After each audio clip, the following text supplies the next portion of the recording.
System आता है तो first thing which you click in your mind is that what do you mean by motor system. क्या check करने वाले हो मोटर सिस्टम में? Examination of motor system. What motor system deals with? What is the function of a motor system? Anyone? Motor system deals with a body function which is related to movement. Main thing movement. Okay, कोई भी movement होती है, चाहे वो voluntary है चाहे involuntary है. Voluntary skill movement like writing, playing a musical instrument, buttoning a shirt. This is a fine skilled movement. Or involuntary like maintaining a posture. This all is included in the motor system. Now, what is the final effector organ for performing any movement? Muscle. So, what are you going to check in a motor system? Muscle. Muscle tone, muscle power, the bulk of the muscle, the response to a stretch, that is reflexes. मैंने जैसे आपको बताया, coordination and gait. ये सब आपको motor system में check करना है. तो I am going to take a now suppose if I perform any movement, अगर मुझे ये measuring tape उठानी है, this is my motor function. Okay, so the right the motor function start from planning and programming. जैसे ma'am ने बोला cerebral cortex, कहाँ से कोई भी आप मोटर फंक्शन करते हो, कोई भी मूवमेंट करते हो तो राइट स्टार्ट कहाँ से होता है? Your action start from, response start from planning and programming. अगर मुझे ये उठाना है तो there will be planning that I have to move ahead, I will control the direction, range of movement, and then the program will be executed through a upper motor neuron, lower motor neuron, and my hand muscle will pick up this measuring tape. So what are the components of a motor system? Cortex, which is for planning, okay, along with that basal ganglia and a cerebellum. Then it is executed through a upper motor neuron. Already I have told you, from cortex to the spinal cord. वो part neuron का जो cortex से लेके spinal cord तक, that segment is upper motor. Spinal cord से लेके effector organ muscle तक, that set of part lower motor neuron, and finally the effector organ is muscle. Now अगर आपको मोटर सिस्टम आता है तो it should click in your mind that I am going to check the movement. और movement का effector organ कौन सा है? मसल. तो you are going to check a tone of muscle, power of muscle, bulk of muscle, coordination, gait and reflexes, and finally any involuntary movement. So first I am going to explain you the tone of a muscle. Okay, can anyone tell me what do you mean by tone of a muscle?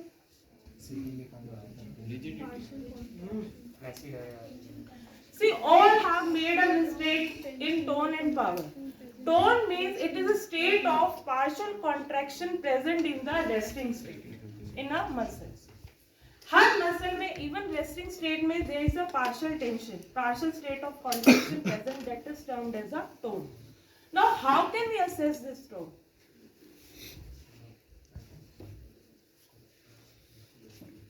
How can we assess the tone? I have to feel the passive stretch of a muscle. That is now.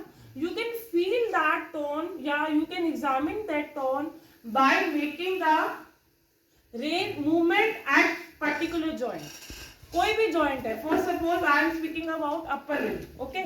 तो major joint है wrist joint, elbow joint, shoulder joint. So what I will do, I will make the passive movement of that joint, and when the passive movement will meet at that joint, I will feel the resistance and counter during that movement. Are you getting my point? देखो जैसे अगर ये wrist joint है, I have to check the tone of a wrist joint. So what are the movement at wrist joint? Flexion and extension. तो उस joint पे जो भी movement होती है, you have to passively make that movement. Okay?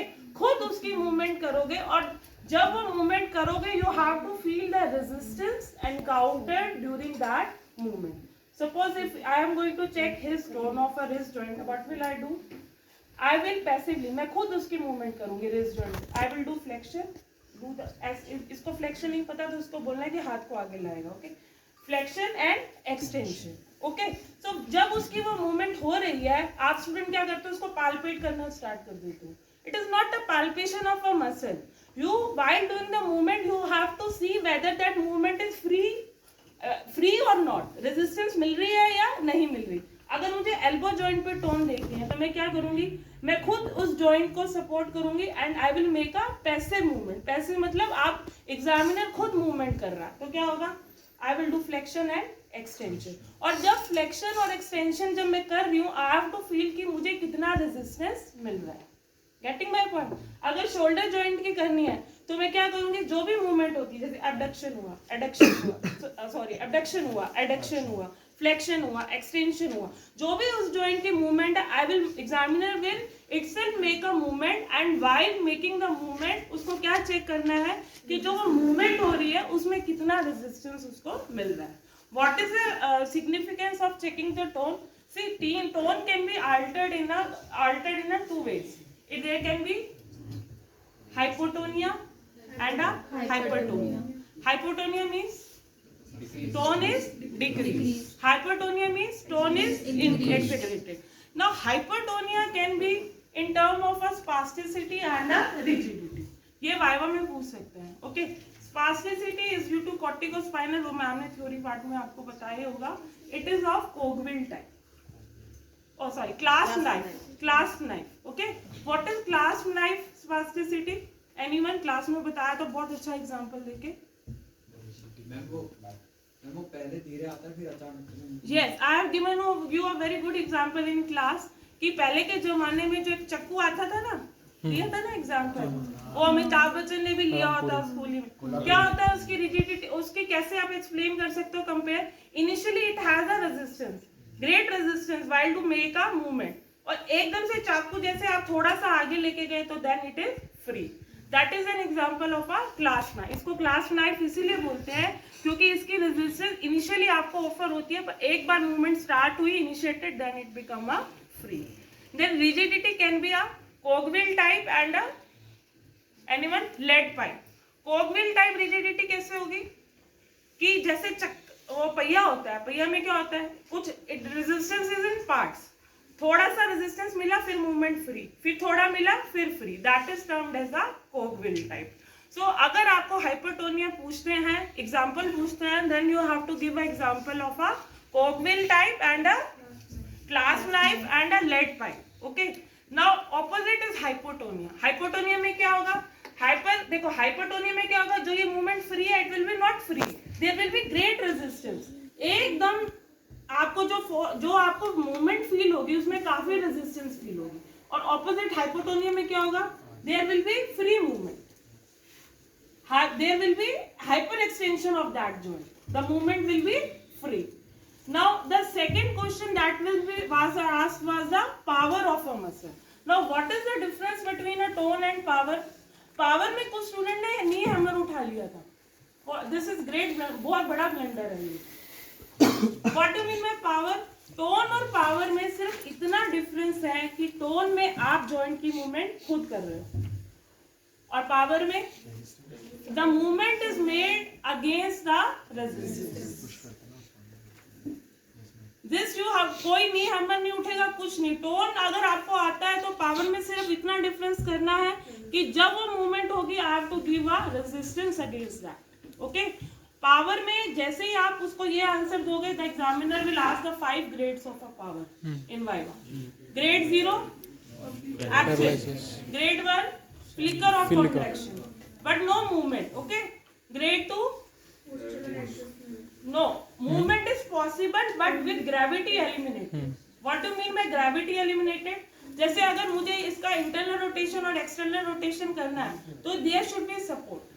अगर मैं इस बेंच पे रख के, अगर आपको एग्जांपल दूं, if I will place my this hand on a bench I can do a movement, but अगर ग्रेविटी एलिमिनेटेड नहीं है I can not do that movement. Then grade 3 movement is possible even against the gravity but not with resistance.